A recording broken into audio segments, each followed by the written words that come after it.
Hi, everybody, and welcome to City Beat. I am your host, Nancy Byrne, and we are coming to you from inside the KCLV TV studios. The main reason being I don't have to wear a mask in here. It is not open to the public, and Steve Horlock, who is shooting this right now, is at least 6 feet away from me.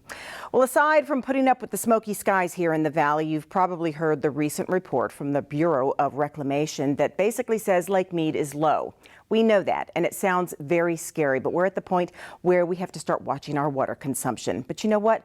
We've already been doing that. We're ahead of the curve. We found this out by spending the day with the Southern Nevada Water Authority. So that's the good news. We're already ahead of the curve.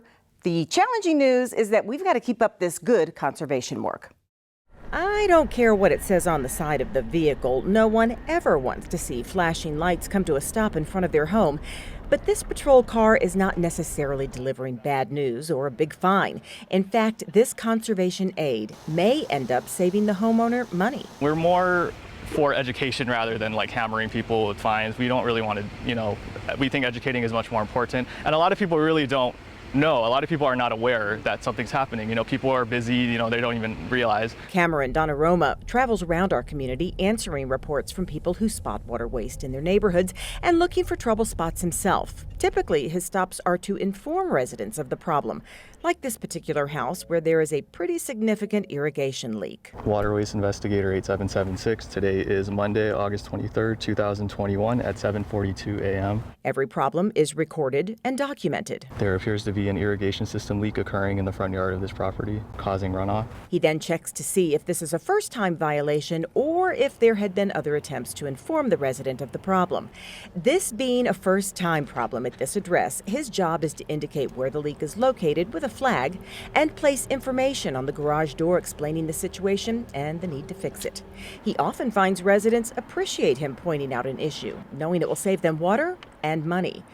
But if this was a second or third warning at this home, it's a different visit. So for example, if they are watering on a non-assigned day, if they watered on a non-assigned day in the last 18 months, unfortunately that would be a fine because they were already warned. However, if they have not received a warning for that in the last 18 months, it's going to just be a warning. Cameron is just part of a much larger effort by Southern Nevada to conserve what is becoming a very precious resource. There's no doubt that this drought that we've been experiencing in the Colorado River is serious, and we've seen Lake Mead's water levels fall about 140 feet since the year 2000. However, Southern Nevada has done a very good job in managing its water resources. Bronson Mack says due to lake levels being so low, we are now being allocated 279,000 acre feet of water instead of 300,000. But last year, we only used 255,000 acre feet. So we are already ahead of the problem. Here are some reasons why, starting with Southern Nevada recycling 100% of our indoor water use. So everything that goes down a drain gets treated by a wastewater treatment facility, and they utilize state-of-the-art wastewater treatment before safely returning that water back to Lake Mead. And for every gallon that we return back to Lake Mead allows us to take another gallon out deep within the lake and bring it into the valley, put it through the drinking water treatment process, and then provide it as potable drinking water. The same is not true for outdoor water use. We only get to use that once. That prompted important code changes 7 years ago. Well, in 2004, all of the municipalities in Southern Nevada adopted new development codes that prohibited grass in commercial developments, as well as prohibiting grass in front yards of residential. Now, residential also has a prohibition that only limits grass to 50% of the backyard. This allows for more development in the valley, but more water-efficient development. If your home was built before 2004, you can still get in on Water Smart landscaping. Your property may be eligible for a $3 per square foot rebate from the Water Authority if you replace it with xeriscaping. But the first thing you have to do is you have to submit your application to be considered for that rebate. We say it this way: check in, then dig in, and then you can cash in. So consider trading in your grass for green. Stay on top of the proper year-round water schedule. Monitor your irrigation from time to time to look for leaks. And if you notice a possible violation in your community, feel free to call the Water District Water Patrol to report it. Remember, they're not out here to scold, they're here to school. Bottom line, this is not a time to worry, but it is a time to stay the conservation course. We still need to keep conserving going forward, as we expect these shortage conditions to last at least for the next few years, if not well into the future. Bronson says people should really monitor their irrigation system. Step out there when it's running to see if there are any major leaks. He also suggests maybe timing your irrigation system. Take a stopwatch out there. Watch and see how long it takes your yard to become saturated. Look at your stopwatch. That's when the irrigation system should stop before the runoff begins. If you would like to report a problem in your neighborhood or your community, you can do so by going to their website, which is lvvwd.com. There's a lot of great information on there, like watering schedules and some conservation tips. We talk about water smart landscaping and people immediately go, ugh. What, cacti, rocks, statues? But you can actually do a lot of beautiful things in your yard that are water smart. In fact, a few years ago, we stopped by the director of our Human Resources Department, Vince Zamora. When he and his wife Tina moved into their house, it was nothing but dirt and slopes. They not only turned it into an oasis, they won an award from the Southern Nevada Water Authority for doing a water smart yard. We're going to take you back there now.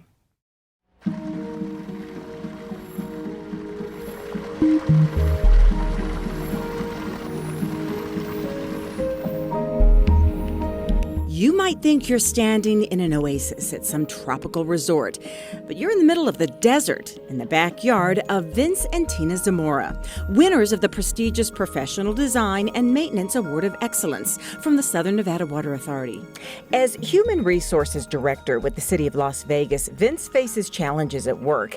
And several years ago, when he and his wife Tina moved into this home together, they faced a whole different set of challenges, a yard of dirt and slopes. And it was dirt, it was a new home, and so we decided that we wanted to do something special and have a place where we could relax and enjoy ourselves and have different parts of the yard be different for us. We had a big berm against this west wall, and it would cost so much more in addition to doing the landscaping. What are we going to do with the berm?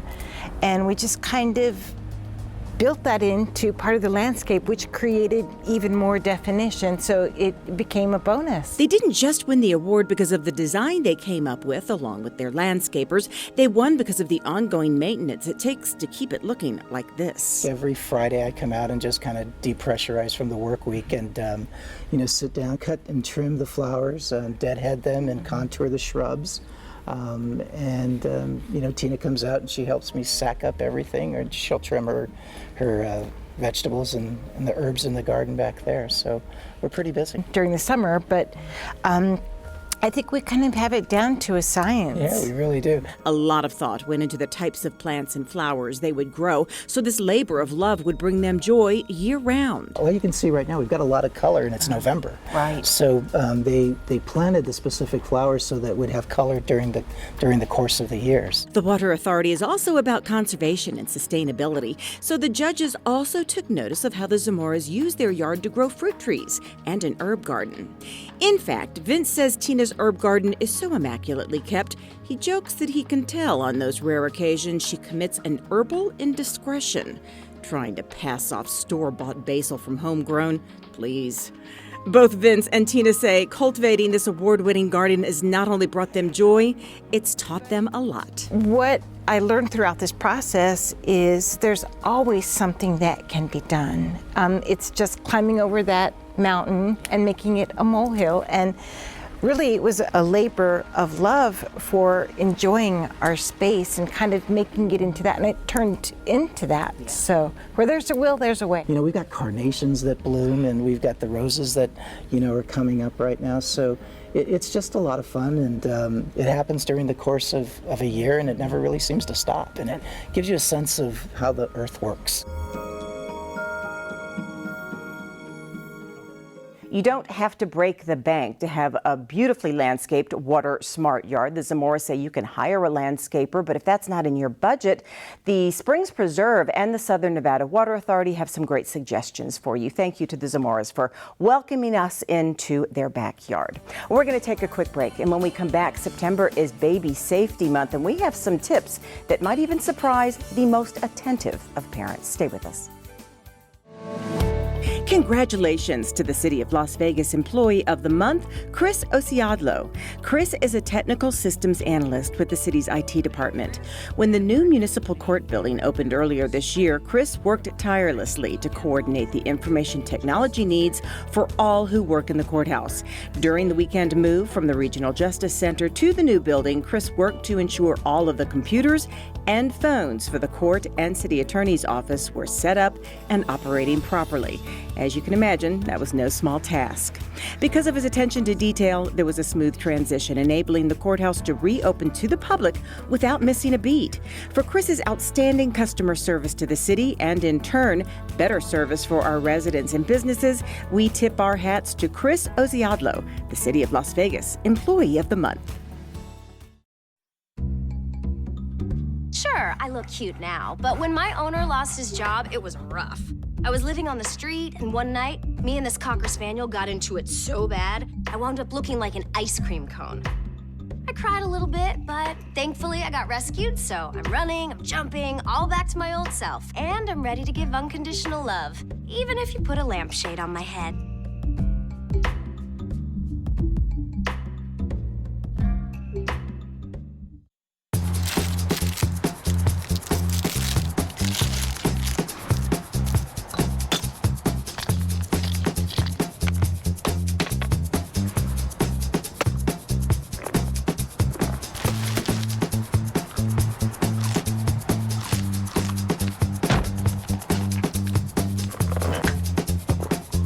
What we do to the planet, we do to ourselves.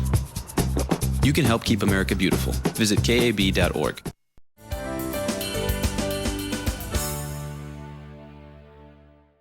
Welcome back to City Beat from inside the KCLV TV studios, which is not open to the public, which is why I am not wearing a mask. You know, September is Baby Safety Month. This is a time when we like to brush up on the everyday activities and objects around the house that can be harmful, even fatal to our little ones. So we are turning to our friend Melanie Denon from Las Vegas Fire and Rescue for some reminders on how to keep a safe distance between some of those objects and our little ones.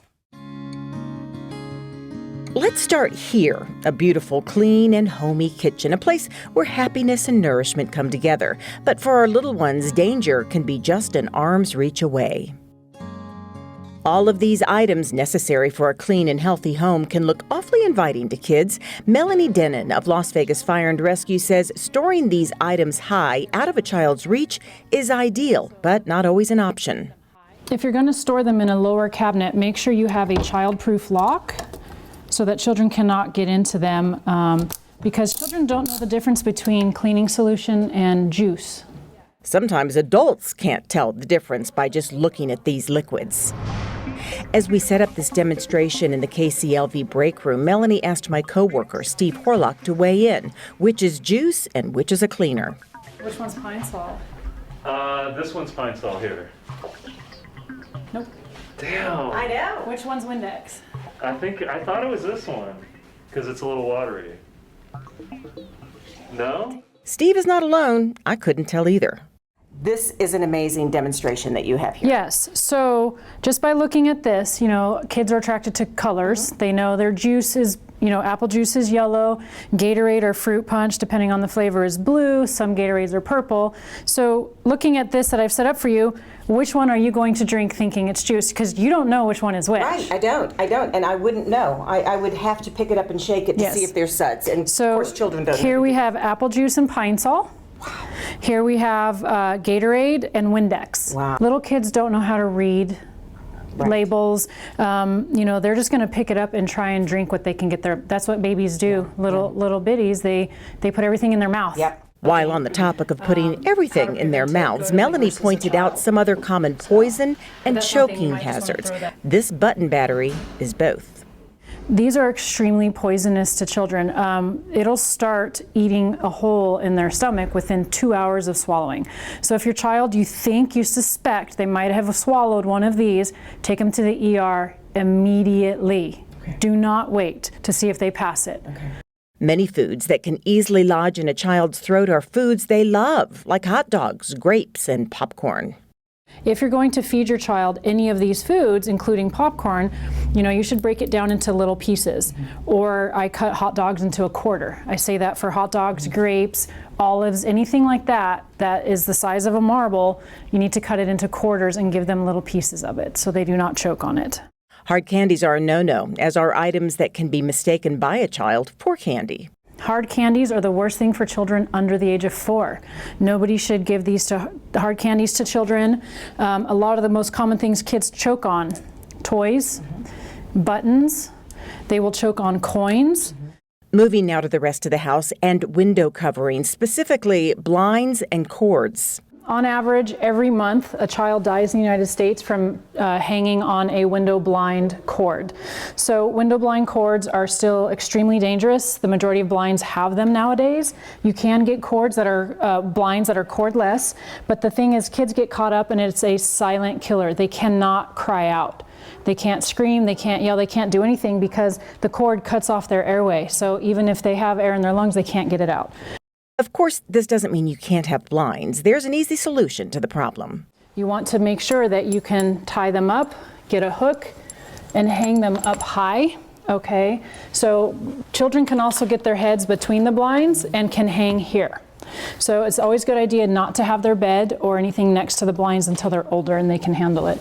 Finally, speaking of beds, bedtime safety is as easy as ABC. Your baby should always be alone in their crib. You want to make sure that they don't need to be sleeping in your bed with you. They need to be in their crib. You need to place your baby on their back when they sleep. You place them on their tummy to play and on their back to sleep. And they should always be in a crib, not in your bed, not on the couch.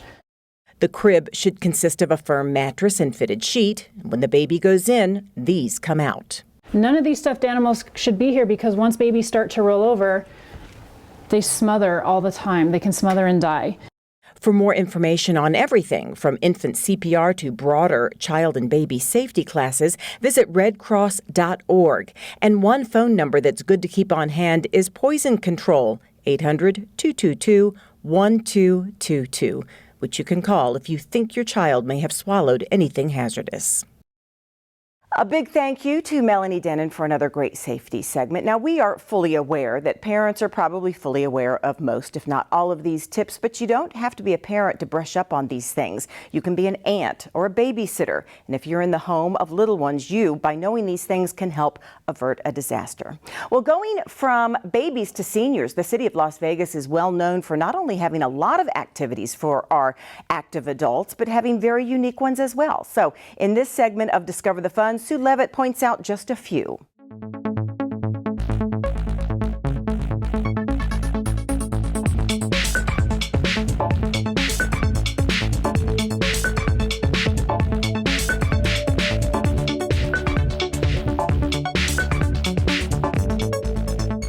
Hello everyone, I'm Sue Levitt here at the beautiful Doolittle Senior Center, where seniors in the area get together to socialize, enjoy classes, and today play a little game of bingo. And since August 21st is National Senior Citizen Day, we thought this would be a great time to let you know of all of the activities and programs offered to seniors in our community, not only here at the Doolittle Senior Center, but at all of the city senior centers.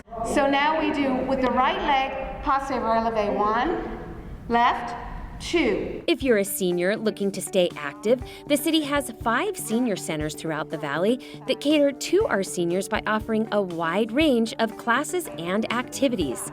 This talented group of dancers here at the Centennial Hills Active Adult Center is taking advantage of Boomer Ballet and prove it's never too late to learn a new skill. Interlace your hands, release your thumbs. And if staying balanced and focused is what you need, the yoga classes at Doolittle Active Adult Center provide many health benefits, including an increase in core strength and balance, which can help reduce the risk of fall-related injuries. Along with exercise classes, seniors also get together to socialize and work on some pretty cool projects that benefit those in need. I'm gonna need you guys to take those buttons out. These seniors are turning pillowcases into dresses to help clothe little girls, and each dress has a cute purse to match. Blankets are also sewn to take to children being treated for cancer. Over here we have arugula. You can see they look the same. All right, they're very spicy. Seniors that want to grow a garden can take advantage of any of the Senior Center garden beds that are available year-round. The garden beds here at Floydland Park are surrounded by the park's beauty and stunning creatures that sometimes come by for a visit. And since this is a community garden, if you're not able to tend to your plants, others will. Cedric Clare, how long have you been here? I've been in the company 10 years. Our council members make it their priority to assure no senior is alone over the holidays. Turkeys are delivered and many holiday dinners are planned each year to bring our senior community together. And another annual event that's always a big hit, Seniors Got Talent.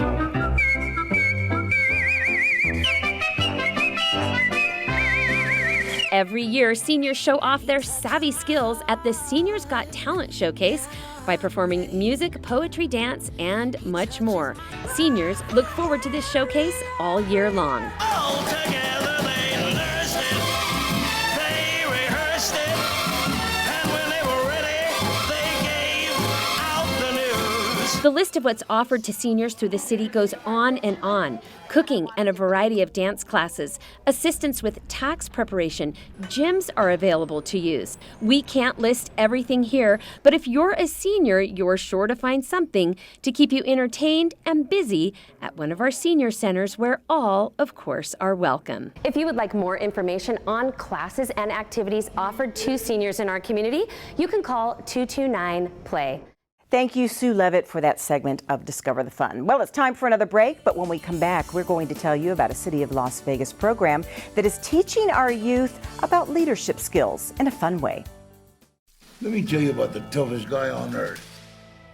He does the work of 2 jobs, but only gets paid for 1. Caregiving is tougher than tough. Find the care guides you need at aarp.org/caregiving. I dare you. I dare you to change the world. Yeah, you. Getting that college education. I dare you to be somebody important. Like be a teacher. Or a reality TV star. I dare you to stand up here. To call the shots. To be a role model. An inspiration. An innovator. To be a teacher. Think you can change my life? Make me excited about science like you? Have a career that really means something? Then do it. I dare you.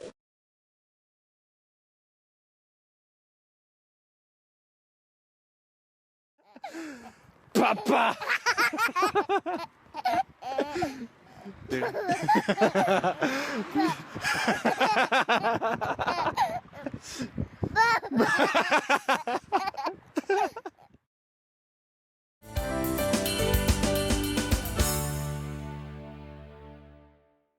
Welcome back to City Beat from the KCLV TV studios. You know, this summer we were very fortunate to have one of the best interns on the planet, Morgan Barbera. Well, she did everything. She worked with our social media team, our editors, and one of the things she wanted to do before she left was produce a package for City Beat. So here it is. She covered a city program that teaches our youth leadership skills in a fun and productive way. The Youth Neighborhood Association Partnership Program, or YNAP for short, is encouraging new applicants to attend their grant workshop this upcoming September. The Department of Youth Development and Social Innovation really believes that teaching youth about community service and leadership is important. So they're learning leadership skills, budgeting, how to gather resources, whether that be through money, donations, or volunteers. They're learning about how to stand up and present their ideas to our grant review board. The program offers grants up to $1,250 for youth to create and implement neighborhood-based service learning projects that benefit the community. They learn, I think, more about themselves in the process too, about what it feels like to give to others without expecting anything in return. And what we find is that after they apply for YNAP once, they'll continue to apply. In past years, YNAP participants have helped their community by developing care packages, participating in community cleanups, tutoring, and even teaching community members how to turn miniature computers into an Amazon Alexa device through coding. Your kids are going to tell you that they're interested in helping other people. I know me personally, my daughter, she ended up in the hospital for quite a long time, and while she was in the hospital, she received one of those care packages. And this was before she was old enough to apply for YNAP. But she said to her grandma, hey, I want to do this for other kids like me. Youth participants ages 8 to 18 are eligible and encouraged to apply for YNAP funding. Once admitted, they must match the city's grants with cash, and projects must take place within city limits.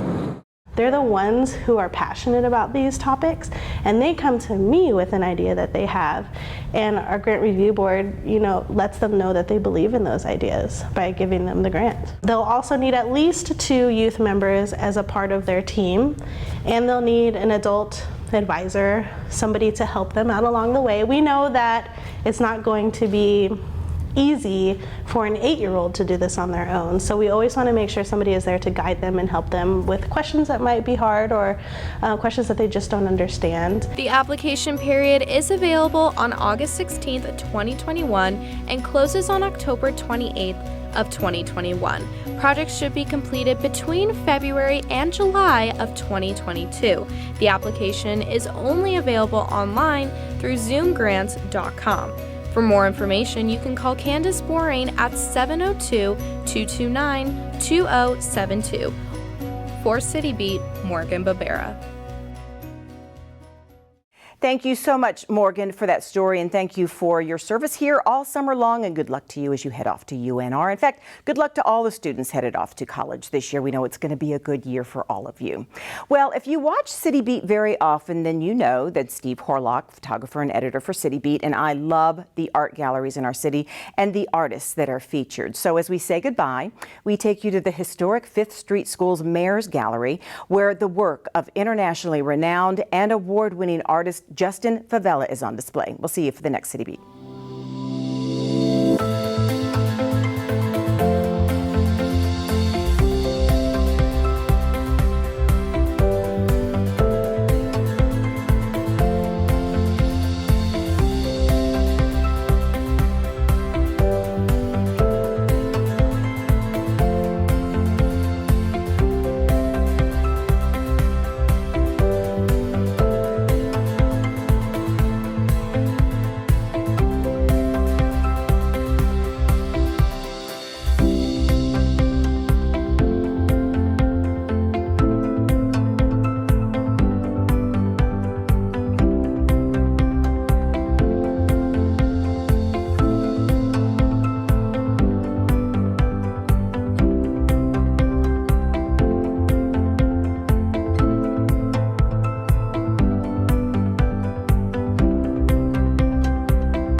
Find out what's going on all over the city of Las Vegas by subscribing to the City Beat e-newsletter. Simply scan this QR code to get a preview of each show twice a month.